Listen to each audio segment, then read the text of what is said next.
Praise lord. మన ప్రభువును రక్షకుడైన యేసుక్రీస్తు పరిశుద్ధ నామంలో యేసుతో అనుదినము అని ఈ పరిచర్య ద్వారా దేవుని యొక్క శ్రేష్టమైన పరిశుద్ధమైన వాక్యాన్ని వింటున్న మీ అందరికీ నా హృదయపూర్వకమైన వందనములు. నా ప్రియ సహోదరి సహోదరుడు, చిన్న ప్రార్థన చేసుకుందాం. తరలి వంచినట్లయితే.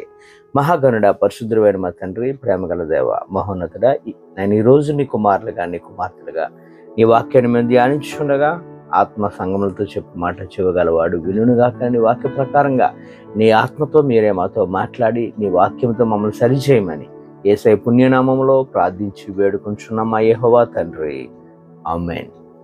ఈరోజు దేవుడు మనతో మాట్లాడుచున్న మాట సామెతల గ్రంథము 3వ అధ్యాయము 12వ వచనం మనం చూసినట్లయితే, తండ్రి తనకు ఇష్టుడైన కుమారుని గద్దించు రీతిగా యెహోవా తను ప్రేమించు వారిని గద్దించును. ప్రేమించే వారిని ఎందుకు గద్దించటం? వారు ఎలాగా మాట వింటారు కదా, ఎందుకు వారికి గద్దింపు అంటే, మాట వినని వారిని కదా గద్దించాలి దేవుడు. మాట వినేవారిని ఎందుకు గద్దించటం? వారు ఆయన మార్గంలో నడుస్తున్నారు కదా. అంటే మనం ఎవరం కూడా పరిశుద్ధులం కాము, ఏదో రూపాన మనం పాపంలో పడిపోతూ ఉంటాము. అందుకనే దేవుడు మనలను గద్దిస్తుంటాడు.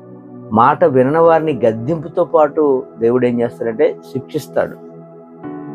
మాట విని వారిని శిక్షణలోనికి వెళ్లకుండా, ఆ ప్రాబ్లము ఉన్నప్పటికీ కూడా భయంకరమైన నరకంలోనికి వెళ్లకుండా మనల్ని ఏం చేస్తాడంటే దేవుడు గద్దింపుతోనే సరిచేసి తప్పిస్తాడు. నిజానికి దేవుడు ఏది కూడా ఆయన రివీల్ చేసిన తర్వాతే, చెప్పిన తర్వాతే గద్దిస్తాడు. శత్రువు అన్నవాడు ఏం చేస్తాడంటే సడన్ గా మన మీద అటాక్ చేస్తాడు. దేవుడు అలా కాదు, ముందు ఆయన యొక్క గద్దింపును పంపించి శిక్షలోనికి వెళ్లకుండా ఆయన తప్పిస్తాడు. అప్పటికి ఆ గద్దింపుకు కూడా మారకపోతే అప్పుడు శిక్షలోనికి మనం వెళ్ళిపోతాం. దేవుని యొక్క గద్దింపు మనకి వాక్యం ద్వారా వస్తుందంటే మనల్ని ఆయన ఎంత ప్రేమిస్తున్నాడో అర్థం చేసుకోవాలి. శిక్షలోనికి వెళ్ళకూడదని నా కుమారుడు నా కుమార్తె శిక్షలోనికి వెళ్ళకూడదు. ఈ యొక్క గద్దింపు వాక్యం ద్వారా, ఈ గద్దింపు మాట ద్వారా నేను వీరిని ఎలాగైనా సరే ప్రక్కకు తిప్పాలని ఆయన సేవకుల ద్వారా మనతో మాట్లాడుతూ ఉంటారు. అంటే ఆయన మనల్ని అంతగా ప్రేమిస్తున్నాడని అర్థం. మనకి ఏ గద్దింపు, ఏ హెచ్చరిక రావట్లేదంటే మనం అప్పుడు ఆలోచించాలి. సమస్య లేదనుకోండి, మనం ఏమైపోతాం? ప్లెజర్ఫుల్ లైఫ్లోనికి వెళ్ళిపోతాం, ఇష్టానుసారంగా జీవిస్తాం. మనం వేరుగా ఉండి మనం ఏమీ చేయలేం. యోహాను సువార్త 15వ అధ్యాయం 5వ వచనం ఉంటుంది కదా, నాకు వేరుగా ఉండి మీరు ఏమీ చేయలేరని. దేవునితో మనం ఎప్పుడైతే అంటు కట్టబడి ఉంటామో అప్పుడే ఆయన జీవము మనలోనికి వస్తుంది. మనం ఫలవంతంగా ఉండగలుగుతున్న ప్రియ సహోదరి సహోదరుడా.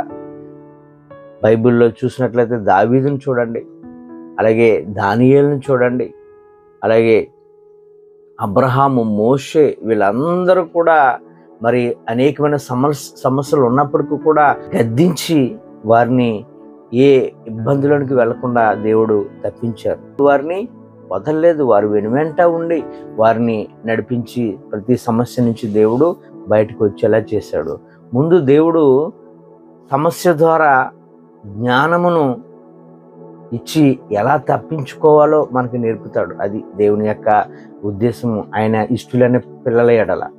యాకోబు పత్రిక 1వ అధ్యాయము 21-22 వచనం మనం చూసినట్లయితే, అందుచేత సమస్త కల్మషమును విర్రవీగుచున్న దుష్టత్వమును మాని లోపల నాటబడి మీ ఆత్మను రక్షించుటకు శక్తిగల వాక్యమును సాత్వికముతో అంగీకరించుడి.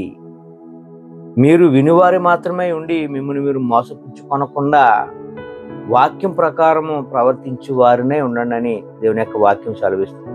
కనుక మనలో ఉన్నటువంటి యారోగెన్స్, మనలో ఉన్నటువంటి కల్మషము అంతా కూడా మాని దేవుని యొక్క ఆత్మచేత మనం పట్టబడి సాత్వికముతో దేవుని యొక్క వాక్యాన్ని మనం అంగీకరించుతూ వినటమే కాదు, విన్న వాక్యం ప్రకారంగా మనల్ని మనం మోసపుచ్చకుండా వాక్యానుసారంగా మనం జీవిస్తే, దేవునికి భయపడితే, దేవుని మాటకి మనం భయపడితే మనము దేవునికి ఇష్టులైన పిల్లలుగా మార్చబడిన వారు అవుతాం. చాలామంది దేవుని యొక్క వాక్యాన్ని వింటారో ఈ చెవిలో విని ఆ చెవితో వినేసి మరలా యథావిధిగా వారి పాపములు కొనసాగిస్తుంటారు. వారిని దేవుడు ఏం చేస్తారంటే అనేక మార్లు ఆయన హెచ్చరిస్తూ ఉంటాడు. అయినప్పటికీ వినకపోతే ఆయన విడిచిపెడతాడు. దేవుడు ప్రేమించి వారిని గద్దిస్తాడు, మర్చిపోవద్దు. అయ్యో నాకు ఈ సమస్య వచ్చిందని కుమిలిపోవద్దు. సమస్య వచ్చింది అంటే దేవునికి దగ్గర అవుతున్నామని సత్యం. దేవుడు మనల్ని చూస్తున్నాడని సత్యంలో మనం నడవాలి. నీవు ఎన్ని పాపాలు చేసినప్పుడు కూడా ఏ గద్దింపు నీకు రావట్లేదంటే దేవుని దృష్టిలో నీవు లేవని అర్థం నా ప్రియ సహోదరి సహోదరుడా. ఈ మాటలు దేవుడు మన అందరి జీవితంలో నెరవేర్చి ఆయన ప్రియ కుమారులుగా మనలను ఆయన తీర్చిదిద్ది ఆయన యొక్క బాటలో మనందరం నడిపించును గాక. ఆమేన్.